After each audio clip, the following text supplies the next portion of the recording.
إن الحمد لله نحمده ونستعينه ونستغفره ونعوذ بالله من شرور أنفسنا وسيئات أعمالنا من يهده الله فلا مضل له ومن يضلله فلا هادي له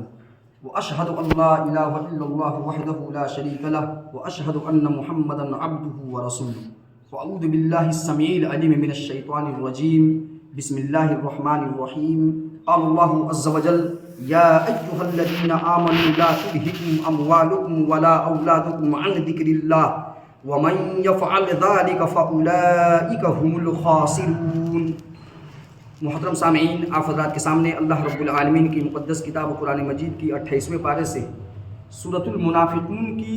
ایک آیت نمبر 9 تلاوت کی گئی ہے۔ اللہ رب العالمین نے اس آیت کریمہ کے ذریعے سے اہل ایمان کو ایک بہت بڑی حقیقت جس سے واقف اور جاننا اہل ایمان کے لیے انتہائی زیادہ ضروری ہے، اسی چیز سے اللہ تبارک و تعالیٰ نے اہل ایمان کو باخبر کیا ہے۔ تو آئیے ترجمہ سماعت فرماتے ہیں اللہ کا یعنی کیا فرمان ہے اور اللہ رب العالمین نے وہ کون سی چیز ہمیں اور آپ کو بتائی ہے۔ آیت کریمہ کا ترجمہ کچھ اس طرح سے، یا ایھا الذین آمنوا لا تلہکم اموالکم ولا اولادکم عن ذکر اللہ، کہ اے وہ لوگوں جو ایمان لائے ہو، اس بات کا تم خیال رکھنا کہ کہیں تم کو تمہارا مال اور تمہاری اولاد ذکر الہی سے غافل نہ کر دیں، ذکر الہی سے غافل نہ کر دیں۔ آج اس حقیقت پر مسلمانوں کا یعنی کہ اکثریت اگر دیکھا جائے تو بالکل فیل ہے۔ اس حقیقت کے اوپر آنے میں اور اس حقیقت کو نبھانے میں مسلمانوں کی اکثریت فیل ہے، اس کا الٹا کر رہی ہے۔ مسلمان اس کا الٹا کر رہا ہے، اور وہ کیسے کہ چاہے اللہ تبارک و تعالی بھول جائیں، ہم اللہ سے غافل ہو جائیں، اور چاہے ہم دین اسلام سے دور ہو جائیں، لیکن جتنا زیادہ سے زیادہ مال ہو، جتنا زیادہ سے زیادہ دولت ہو، وہ ہمارے پاس چلی آئے، اور ہماری آل اور اولاد وہ شاہانہ زندگی بسر کرے۔ اتنا ہم کما کر کے اپنی آل و اولاد کے لیے جمع کر دیں کہ ہماری آل و اولاد ہمارا پیسہ سے منمانی زندگی بسر کرے۔ ایک طرف تو ہم نے جو کمایا رات دن جانور کی طرح کھٹ کر کے، نہ تو ہم نے تمیز کیا حلال و حرام کی، نہ تمیز ہم نے کیا حق اور باطل کی، جیسے تیسے جہاں پر جب ملا، جیسے موقع ملا، ہم نے اس موقع کو دھر دبوچا، اس موقع کو ہم نے ہاتھ سے جانے نہیں دیا۔ یہ سوچے بغیر، لمحہ بھر ہم یہ سوچے بغیر کہ یہ جو موقع ہمیں ملا ہے، یہ جو راستہ ملا ہے، یہ راستہ اسلام کے اندر اس راستے کے بارے میں کیا حکم ہے، اس موقع کے تعلق سے اللہ اور اس کے رسول صلی اللہ علیہ وسلم کا کیا حکم ہے، اس کو سوچے بغیر ہم نے فوراً اس موقع کو اپنے لیے ہم نے غنیمت جان لیا۔ اور پھر جب ہم نے اس مال و دولت کو جمع کیا اپنی آل و اولاد کے لیے، تو کیوں؟ تاکہ ہماری آل و اولاد، ہمارا یہ ایک طرف ادھر مجرم اور دوسری طرف دیکھ لیجئے انسان گناہوں کا کیسا بیج بوتا ہے، کس قدر گناہوں کا پیڑ اور درخت لگاتا ہے، کیا پھر آل و اولاد اس پیسے کے ذریعے سے، جو کہ حرام اگر کمائی کے ذریعے سے ہم نے پیسہ اکٹھا کیا ہے، تو ہم کیا سمجھ رہے ہیں ہماری آل و اولاد اس پیسے کے ذریعے سے دین الہی کی خدمت کرے گی؟ اللہ کے دین میں وہ پیسہ ہماری آل و اولاد لگائے گی؟ وہ بھی ویسے ہی حرام کاموں میں استعمال کرے گی اور اپنا منمانی زندگی بسر کرے گی۔ اس کو کوئی مطلب، کوئی سروکار نہیں رہے گا، کیونکہ جب ہمیں کماتے وقت اللہ سے مطلب نہیں رہا، تو ہماری آل و اولاد کو ہمارا وہ جمع کیا ہوا جو پیسہ ہے، اس پیسے سے ہماری آل و اولاد کو اللہ کے دین سے کیوں مطلب رہے گا بھائی؟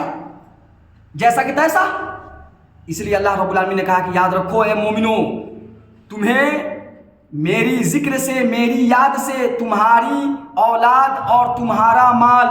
غافل نہ کر دے۔ اگر وَمَن يَفْعَلْ ذَلِكَ، اتنا آفیشیل اور اتنا اسٹرانگ اللہ رب العالمین کی طرف سے یہ میسیج اور اللہ رب العالمین کی طرف سے اتنا زبردست آفیشیل اسٹیٹمنٹ ہے یہ کہ جس کے بارے میں اگر مومن کو جانکاری ہو جائے تو اتنا مضبوط اور آفیشیل اسٹیٹمنٹ آنے کے بعد وہ اس اسٹیٹمنٹ کے خلاف وہ جا ہی نہیں سکتا ہے، اس کے خلاف وہ جا ہی نہیں سکتا ہے، جس کے دل میں اگر اللہ رب العالمین کا خوف ہو اور جس کو اللہ کے اوپر اگر واقعی میں ایمان ہو۔ وَمَنْ يَفْعَلْ ذَلِكَ فَأُولَٰئِكَ هُمُ الْخَاسِرُونَ، اور جان لو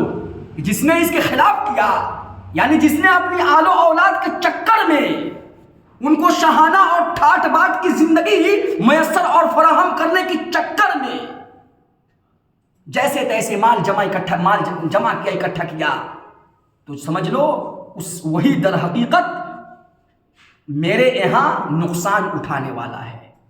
وہی در حقیقت میرے یہاں نقصان اٹھانے والا ہے۔ کیا ہم جان بوجھ کر کے یہ گوارا کریں گے کہ اللہ رب العالمین کے یہاں ہم ناکام اور نامراد ہو جائیں؟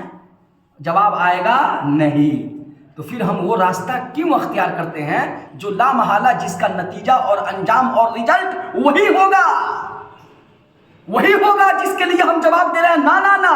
ہم اس نتیجے کو نہیں جھیلنے کے لیے تیار نہیں ہیں، ہمیں یہ نتیجہ اور ہمیں یہ رزلٹ نہیں چاہیے۔ تو پھر وہ راستہ کیوں اختیار کر رہے ہیں؟ آخر کس چیز نے غافل کر دیا ہے؟ کس چیز نے اتنی بڑی حقیقت سے ہمیں اور آپ کو یعنی کہ غافل کر دیا اور ہماری آنکھوں پر پردہ کس نے ڈال دیا ہے؟ شیطان آ کر کے اس وجہ سے مال اور دولت کے بارے میں اللہ رب العالمین کا ایک اور فرمان ہے، ایک آیت آپ سماعت فرما لیں، آخر میں وہ آیت پڑھ دے رہا ہوں۔ سورۃ التغابن کے اندر اللہ کا فرمان ہے، آیت نمبر 15 ہے، سورۃ التغابن 28ویں پارے کی آیت ہے، اللہ کا فرمان ہے، یہ بھی ایک زبردست آفیشیل اسٹیٹمنٹ ہے اللہ رب العالمین کے بارے میں، آل و اولاد اور مال کے بارے میں۔ کیا؟ انما اموالکم و اولادکم فتنہ، اے لوگو تمہارا مال اور تمہاری آل و اولاد یہ تمہارے لیے آزمائش کا ذریعہ ہے، سمجھ لینا یہ سامان آزمائش ہیں، ان کے ذریعے سے ہم تمہیں آزمائیں گے، کہیں ایسا نہ ہو کہ ان کی محبت اس قدر تمہارے دلوں کے اندر رچ اور بس نہ جائے کہ پھر میری محبت کے لیے تمہارے دل میں جگہ نہ ملے۔ یاد رکھنا اس بات کو یاد رکھنا کہ کہیں ایسا نہ ہو کہ ان کی محبت میری محبت کے اوپر غالب آ جائے، اگر ایسا ہوا تو سمجھ لینا کہ تم ناکام و نامراد ہو جاؤ گے۔ کبھی بھی پھر میرے حکم پر عمل کرنے کے لیے یا چلنے کے لیے یا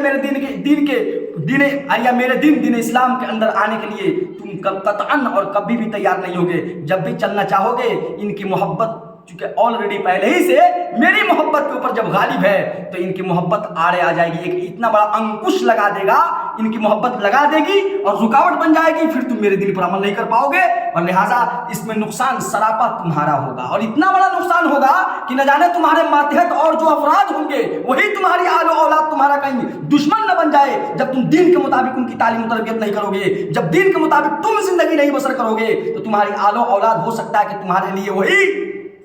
تمہارا دشمن بن جائیں، دشمن۔ عذاب کی شکل میں اللہ رب العالمین ہمیں اور آپ کو یعنی جو لوگ اس طرح سے کرتے ہیں ہماری اولاد آل و اولاد کو کہیں ہمارے لیے باعث عذاب اور باعث زحمت نہ بنا دیں۔ اس لیے اللہ تعالیٰ سے دعا ہے کہ ہم اور آپ مال اور اولاد کے تعلق سے اسلام کا جو اسٹیٹمنٹ ہے اور اسلام کے جو احکام اور فرامین ہیں ان کو پاس و لحاظ رکھتے ہوئے ان پر عمل پیرا ہوں۔ اللہ تعالیٰ ہمیں اور آپ کو اس کی توفیق عطا فرمائے۔